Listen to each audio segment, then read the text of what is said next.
네, 귀한 찬양 감사합니다. 오늘 말씀은 사무엘이 하나님의 음성을 듣는 장면입니다. 엘리와 사무엘이 크게 대조를 이루죠. 엘리 가문은 이제 몰락을 하고요. 사무엘은 온 이스라엘이 인정하는 여호와의 선지자로 세워지게 됩니다. 어떻게 한 가문은 몰락하고 또 한 가문은 세워지는가? 그 기준에는 무엇을 따르고 또 무엇을 쫓는가 이것이 있습니다. 아시는 것처럼 엘리는 하나님 아닌 아들들을 더 중히 여겼습니다. 하나님이 아니라 아들들을 쫓았죠.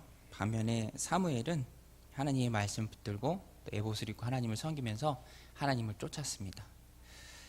성경을 보면 흥망성쇠의 역사가 많이 기록되어 있는데요.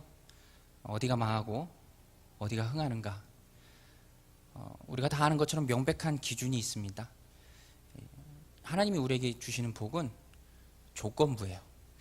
저희 집, 제가 아버지로서 애들한테 갖는 해보고 싶은 로망이 좀 여러 가지 있는데, 그 중에 하나가 이제 받아쓰기 100점 맞아올 때 지갑을 열고 용돈을 이렇게 착 꺼내서 주는 거였는데, 네. 얼마 전에 물론 아주 쉬운 문제, 아주 쉬운 문제를 100점을 맞았더라고요. 그래서 상상하던 대로, 생각하던 대로 이렇게 지갑을 열고 용돈을 주는데 문득 그런 생각이 들더라고요. 이런 보상이 혹 아이들 교육에 바람직할까? 이런 조건이잖아요. 조건이 바람직할까? 그런 생각을 하는 와중에 이 사무엘상을 읽으면서 정당하다. 축복은 언제나 조건부입니다. if not이에요. 하나님이 이렇게 하면 복 주시고, 이렇게 안 하면, 이것을 안 하면 망한다. 경고의 메시지죠. 또 축복받는 비결을 우리에게 주는 메시지입니다. 오늘 본문에도 잘 나옵니다. 사무엘이 어떻게 세워지고 어떤 하나님의 축복을 받는가. 오늘 말씀 19절인데요. 사무엘이 자라매 여호와께서 그와 함께 계셔서 그의 말이 하나도 땅에 떨어지지 않게 하시니. 하나님이 사무엘과 함께 하셨죠. 사무엘이 하나님과 함께 했기 때문에 하나님이 그 복을 허락하셨습니다. 그리고 그의 말이 하나도 땅에 떨어지지 않게 해주셨죠. 막사라도 하나님이 축복하신다. 이거는 은혜의 잘못된 개념입니다.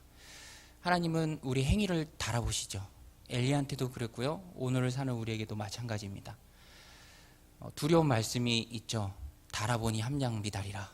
너는 자격이 안 된다. 너는 틀려 먹었다. 엘리가 그런 평가를 받았습니다. 사무엘은 그 반대였고요. 그래서 오늘 우리도 이것을 명백히 알고 있어야 합니다. 축복의 조건, 하나님의 말씀에 순종하는 모습이 있을 때 하나님이 축복하시죠. 사무엘상의 큰 주제 중 하나인데요. 사무엘상 2장 30절 후반절에 나오죠. 나를 존중히 여기는 자를 내가 존중히 여기고 나를 멸시하는 자를 내가 경멸하리라. 제가 참 좋아하는 이야기여서 여러 번 인용했었는데 한 번 더 할게요. 에릭 리들이라고요.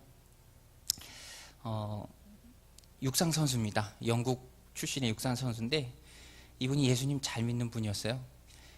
1924년도 파리 올림픽에 영국 대표로 출전을 했는데 불의 전차 아시죠? 불의 전차의 실제 주인공 역할입니다. 근데 100m 우승 후보였어요. 금메달, 유력한 금메달 후보였습니다. 따놓은 당상이었어요. 그냥 뛰면 이제 될 건데 100m 예선 경기가 있는 날이 마침 주일이었습니다. 지금하고 사뭇 다른 시대였고 다른 마음가짐이 지배하던 시대였습니다. 그래서 에릭 리들 그분이 했던 얘기가 그거예요. 나는 주일은 달리지 않습니다. 나는 주일은 달리지 않습니다. 본국에서는 난리가 났죠. 영국 대표 자격으로 간 건데 본인 신앙 때문에 그걸 안 달린 게 말이 되냐. 지금처럼 인터넷이 안 발달된 시대에서도 난리가 났습니다. 편협한 신앙이다. 자격을 박탈하고 본국으로 송환해야 된다. 그러는데 아랑곳하지 않고 꿈쩍도 안 하고 경기장 주변에 있는 교회에서 100m 예선 경기가 있는 그날 주일을 아침부터 저녁까지 온전히 보냅니다. 간증하고요. 또 주일학교 애들 가르치면서. 근데 놀라운 일은 그 후에 벌어졌어요. 기왕이 안 된 거 그렇게 권면했대요. 그럼 차라리 200m랑 400m 있는데 거기 한번 나가보지 않겠느냐. 그래서 뭐 들러리로 나갔답니다. 어떻게 100m 선수가 200m, 400m 안 되잖아요. 근데 놀라운 일은 하나님 함께 해주셔서 200m에서 동메달을 따고요. 400m 때는 100m 선수니까 100m처럼 뛰었대요. 사람들이 다 걱정했는데 처음 그 속도 그대로 세계 신기록으로 400m에서 금메달을 tab니다. 많은 사람들이 감동했고요. 또 그 일이 있기 전에 전속 마사지사가 그렇게 온전히 주일 섬기는 에린이들 보면서 이렇게 쪽지에다가 구절을 하나 적어서 주고 리들이 그걸 간직하고 있었는데 그게 바로 사무엘상 2장 30절 말씀이죠. 나를 존중히 여기는 자를 내가 존중히 여기고 나를 멸시하는 자를 내가 경멸하리라. 우리가 하나님 앞에서 하나님을 존중히 여기는 모습이 있어야 합니다. 그런 삶의 흔적들이 있어야죠. 이렇게 주님을 존중히 여기는 모습, 존중히 여기기에 포기하고 희생하고 내려놓아야 하는 것들, 그 증거가 있어야 합니다. 엘리는 그렇지 못했어요. 하나님을 멸시했습니다. 2장 29절에 하나님께서 하나님의 사람을 통해 꼭 집어서 말씀하십니다. 내 아들들을 나보다 더 중히 여겨. 내 아들들을 나보다 더 중히 여겨. 사울만큼 안타까운 인물이 엘리인 것 같아요. 엘리는 굉장히 복합적인 인물입니다. 좋은 면도 많아요. 뭐 처음에는 한나가 기도하는 것 술 취한 걸로 오해했지만 나중에 제대로 알고 이렇게 축복기도 해주니까 한나가 근심도 사라지고 평안 중에 돌아가게 되고 또 한나를 위해서 기도하니까 5남매를 한나가 더 낳기도 합니다. 그리고 또 오늘 말씀 18절에 어떻게 보면은 굉장히 힘든 말씀이잖아요. 그때 뭐 그런 멸망할 거라는 예언을 듣고 막 길게 날뛰거나 원망하지 않고 담담히 받아들입니다. 이는 여호와시니 선하신 대로 하실 것이니라.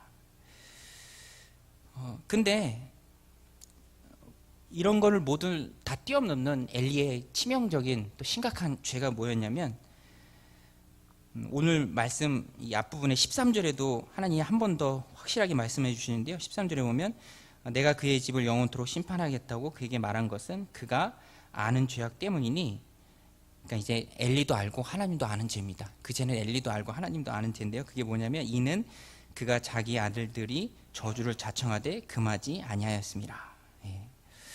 엘리야의 아들들이 저주를 자청하지만 엘리가 금하지 않았죠. 근데 이게 심각한 죄가 아니라 이것보다 더 심각한 죄는 엘리 마음의 완악함이죠. 그것이 죄임을 분명히 알면서도 엘리는 지속적으로 우상 숭배를 했습니다. 우상이 다른 게 아니죠. 하나님보다 더 사랑하는 게 우상 아닙니까? 그래서 엘리는 마음이 너무너무 강팍했어요. 어떻게 보면은 18절에서 엘리가 있는 여호와시니 선하신 대로 하실 것이다 라는 것도 다르게 해석하면 뭐 하나님 마음대로 하시겠지라는 그럼에도 불구하고 회개하지 않는 그런 강팍함인 것 같아요. 이게 잘못이라는 걸 알지만 회개하지 않는 것. 이 우상숭배가 무서운 이유입니다. 마음이 강팍해져요. 단단해집니다. 완악해지죠. 끝끝내 회개하지 않고 멸망의 길로 가게 합니다. 이런 무서운 우상숭배가 무엇인가 이제 어떤 그 이민 목회하시는 목사님한테 듣고 저도 확실하게 개념 정리가 됐었는데 뭐가 우상숭배냐면 마지막 때까지 포기되지 않는 그게 우상숭배죠. 이분이 LG 전자 주재원으로 미국에서 신앙생활하다가 예수 믿게 되고 교회를 출석하게 됐는데 검도를 좋아했대요. 특별하게 검도를 좋아했는데 미국에 뭐 검도장이 많지 않은데 마침 교회 부근에 2주에 한 번씩 검도를 하는 검도 도장이 있대요. 한 주는 합기도, 한 주는 검도. 그래서 그때마다 즐거운데 마침 교회 어떤 이 교회 소그룹 모임이랑 2주에 한 번 있는 그 검도 모임이랑 다 겹쳐버린 거예요. 소그룹 모임에서는 우리로 얘기하면 구역이죠. 거기서 뭐 담당한 것도 있어서 꼭 가야 되는 걸 알아요. 자기가 아는데 그때 검도를 못 가면 또 2주를 기다려야 되고 너무 하고 싶고 시간은 다가오고 어느 둘 중에 하나를 선택해서 가야 되는데 끝까지 선택이 안 되고 검도가 포기가 안 되는 거죠. 그 순간 이분이 깜짝 놀라면서 두렵고 떨리는 마음이 들면서 포기하고 구역 모임에 가긴 갔는데 그런 마음이 들더래요. 무서운 마음이죠. 마지막 순간까지 아닌 줄 알면서도 마지막 순간까지 포기되지 않는 것, 그것이 우상이죠. 아마도 엘리에게는 마지막 순간까지 끝끝내 포기되지 않았던 것이 아들들이었던 것 같아요. 그래서 결국에는 완강한 마음으로, 강박한 마음으로 멸망하기를 가게 되는 것입니다. 하나님의 말씀은 명백합니다. 우리 행위를 달아보시죠. 사무엘은 하나님의 말씀을 붙들었고 하나님 잘 섬겼기 때문에 하나님이 세워주시고 그의 한 말도 땅에 떨어지지 않도록 해주십니다. 사무엘은 하나님을 쫓았고요, 엘리는 자녀들을 쫓았죠. 결과가 명백합니다. 저도 이 본문 보면서 대학교 때 친구 2명이 생각나더라고요. 2 친구인데요, 신학부 동기인데 한 명은 그 개척교회, 아버지가 개척교회 목사님이셔서 자라는 동안에 좀 부유하지 못했어요. 어려웠죠. 가난했습니다. 그래서 그 친구가 그렇게 고백해요. 자기는 돈 없는 게 너무 싫다고. 그래서 결혼 후에는 전도사 직분은 갖고 있지만 닥치는 대로 일을 하더라고요. 뭐든지 해서 좀 돈을 벌겠다라는 마음으로. 어떤 복지기관에 야간 근무도 오랫동안 하고, 또 중고차도 하고, 또 규모가 큰 교회 그 카운터에서, 데스크에서 안내하는 일도 하고, 굳은 일 도맡아 하고, 막 3잡, 2잡 하면서 열심히 일을 하는데, 근데 마음에 평안은 없대요. 제가 보기에도 그렇고, 또 입에서 나오는 말도 감사가 별로 없더라고요. 원망과 불평이 많이 있고. 근데 그 친구랑 똑같은데 그 교회에 같이 들어간 친구인데, 이 친구는 예배팀에서 일하면서 사역을 중심으로 일했어요. 사역 쫓아가면서 일하고, 어떤 재정적인 것보다는 또 목양에 대한 마음도 들어서 예배팀에 있다가 또 상담하면서 목양을 좀 해보겠습니다. 이렇게 교회 사임할 것도 다 감안하고, 근데 또 감사하게 길이 열려서 제일 중요한 구역이죠. 그 교회에서 제일 중요한 구역이 신혼부부 구역인데, 거기서 굉장히 힘있게 일하고 또 사역 열매도 많이 보고 또 인정도 받고, 제3자인 제가 곁에서 볼 때는 결말이 명확하더라고요. 재정을 쫓아간 친구, 또 그것보다는 사역을 쫓아간 친구, 드러나는 모습, 삶에 보여지는 모습들, 극명한 대조가 이루어지더라고요. 오늘 우리도 이 사무엘상 전반부를 대하면서 2 갈림길이 있습니다. 엘리처럼 우상을 쫓아갈 것인가, 하나님보다 자녀들을 더 위에 두고, 혹은 자녀 아닌 다른 것을 더 위에 두고 쫓아갈 것인가, 그렇지 않으면 사무엘처럼 하나님을 쫓아갈 것인가. 축복은 언제나 단언컨대 조건부입니다. 예수님도 말씀하셨죠. 먼저 그의 나라와 그의 의를 구하라. 그리하면 이 모든 것을 너에게 더하시리라. 그런데 우리는 자꾸만 이 순서를 바꿔요. 이 모든 것을 찾다가 하나님의 나라와 의를 뒷전으로 밀어버리죠. 그러니까 안 되는 거예요. 근데 변하지 않는 성경의 원리고 하나님 주신 바른 순서입니다. 먼저 그의 나라와 그의 의죠. 어떤 교회가 좋은 교회죠? 이런 예들이 많은 교회가 좋은 교회예요. 우리가 볼 수 있고, 저 사람이 저렇게 하나님 섬기더니 이런 큰 축복을 받는 모습들을 볼 수 있고, 그래서 나도 용기를 내서 해보는 것. 그래서 언제나 믿음은 모험입니다. 해보기 전까지는 알 수 없는 모험이죠. 그러나 우리 교회는 좋은 교회죠. 그런 예들이 부지기수로 많이 있고, 그런 것들을 보면서 실천할 수 있습니다. 엘리는 아들도 귀히 여기다가 마음이 강팍해져서 멸망의 길을 갔습니다. 반면에 사무엘은 하나님 품고 살면서 하나님이 너무 은혜가 되지 않나요? 사무엘이 자라매 여호와께서 그와 함께 계셔서 그의 말이 하나도 땅에 떨어지지 않게 하시니. 그리고 20절에도 단에서부터 브엘세바, 이 우리식으로 하면 할라에서 백두죠. 할라에서 백두까지 온 이스라엘이 사무엘은 여호와의 선지자로 세우심을 입은 줄 알았더라.